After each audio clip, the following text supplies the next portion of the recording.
Nous avons décidé, dans un conseil d'administration commun hier soir avec l'ensemble de nos réseaux, d'une action nationale qui prendra effet à partir de la mi-novembre.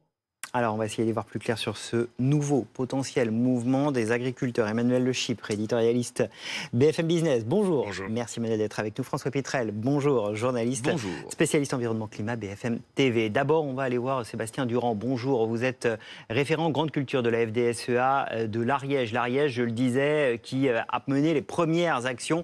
On les voit à l'écran. C'était lundi soir. La colère est la même qu'il y a 10 mois. Oui, la colère est la même il y a 10 mois parce que il nous manque la trésorerie, on n'arrive plus à vivre de notre métier. Qu'est-ce qui se passe? Les mesures qu'on vous avait promises, elles ne viennent pas, elles traînent à venir, elles ont été oubliées, elles n'ont pas été concrétisées? Non, le compte n'y est pas. Il y a eu quelques mesures qui ont été concrétisées, mais le compte n'y est pas, je me répète. Maintenant, il faut arriver au bout de toutes les mesures annoncées en début d'année. Il faut arriver au bout. On demande à l'État d'assumer toutes les propositions et les avancées qu'il nous avait promis. On voit cette opération menée lundi soir, le décrochage des panneaux de l'entrée des villes.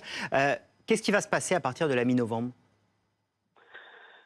Aujourd'hui, ce qu'on demande à Madame la Ministre déjà pour le département, c'est qu'elle vienne nous voir. On a des crises sanitaires au niveau de l'élevage, on a des problèmes d'accès à l'eau, on a des problèmes de cours de marché. On demande à Madame la Ministre déjà qu'elle vienne nous voir dans le département de l'Ariège. Et ensuite, suivant sa venue, on se mobilisera ou pas. Mais on attend des avancées que l'État nous avait promis. Merci beaucoup Sébastien Durand d'avoir été avec nous en direct dans le live. François Pitrel, on en est où des mesures d'il y a 10 mois?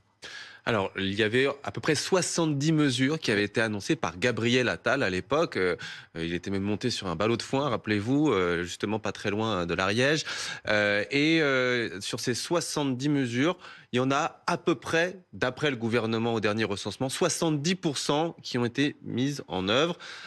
C'est très technique, mais c'est des simplifications administratives, des produits que vous pouvez autoriser, alors qu'ils ne l'étaient plus.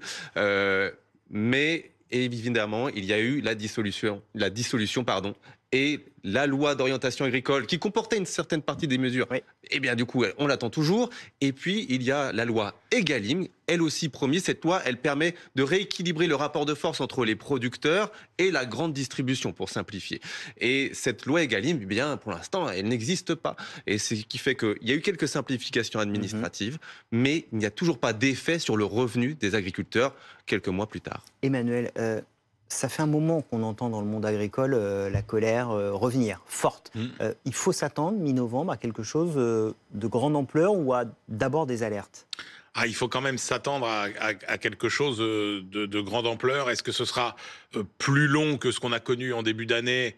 Peut-être pas, mais ce sera au moins aussi pas violent, mais au moins aussi spectaculaire, parce que il y a vraiment il y a un défi majeur sur le plan politique pour les agriculteurs, c'est qu'à aucun moment ils ne veulent perdre finalement la confiance des Français et la popularité dont ils jugent, puisqu'ils sont quand même assez globalement soutenus par l'opinion publique. Et ça, ils feront des actions qui ne seront pas préjudiciables à ça. C'est-à-dire qu'ils vont pas faire des grèves, ils veulent pas affamer les Français, ils veulent pas perturber les approvisionnements.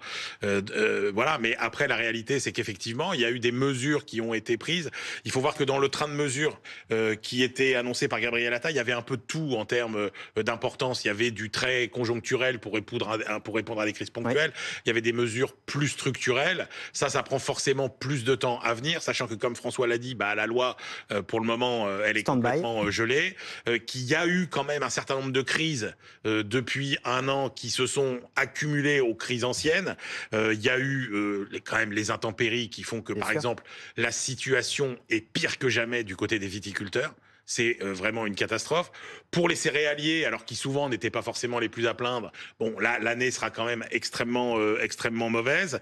Il y a le plan social, entre guillemets, chez Lactalis, qui va mettre dans la difficulté beaucoup d'éleveurs. Il y a l'inquiétude des taxes chinoises sur le cognac, secteur qui lui aussi va assez mal. Il y a des maladies, la fièvre catarrhale, par exemple, sur les ovins. Et donc, tout ça fait que la situation financière de nos paysans aujourd'hui n'est pas meilleure que celle qu'elle était il y a un an. Au niveau des trésoreries, c'est toujours aussi difficile. Donc oui, l'angoisse, elle est là. Et puis pour terminer, il y a un dossier. Je pense que c'est là que j'allais en venir pour conclure. Allez-y. Le Mercosur. Le Mercosur. Bien sûr. C'est un peu l'élément déclencheur. Le Mercosur, donc c'est un accord de libre-échange qui va faire en sorte que certains produits agricoles produits en Amérique du Sud notamment vont arriver sur les marchés sans droit de douane et pas forcément avec les mêmes équivalences en termes de normes environnementales. Notamment, on peut produire, enfin la viande de bœuf brésilienne, eh bien elle est très largement liée à la déforestation, ce qui serait impossible forcément en France. Et ça, c'est un petit peu l'allumette qui pourrait mettre le feu aux poudres. Après, il faut aussi reconnaître qu'ils ont obtenu beaucoup de choses. Et il serait dommage de se priver d'un nouveau mouvement, puisque ça a bien marché la dernière fois, même si tout n'est pas encore mis en œuvre. Et sur le Mercosur, pour l'instant... Le Mercosur, c'est un mouvement qui est européen, et que donc la France n'est pas maître. Voilà. Mais la colère, elle est aussi au niveau européen, chez tous les paysans européens, puisqu'on voit bien qu'effectivement, c'est un accord qui sera profitable pour les services, pour l'industrie, au détriment, il faut bien le reconnaître, de notre secteur agricole, comme beaucoup d'accords commerciaux avant celui signé. C'est à l'échelle européenne et pour l'instant Emmanuel Macron dit il n'est pas acceptable cet accord en l'état, mais la France les discussions ont repris et elle n'est pas la seule.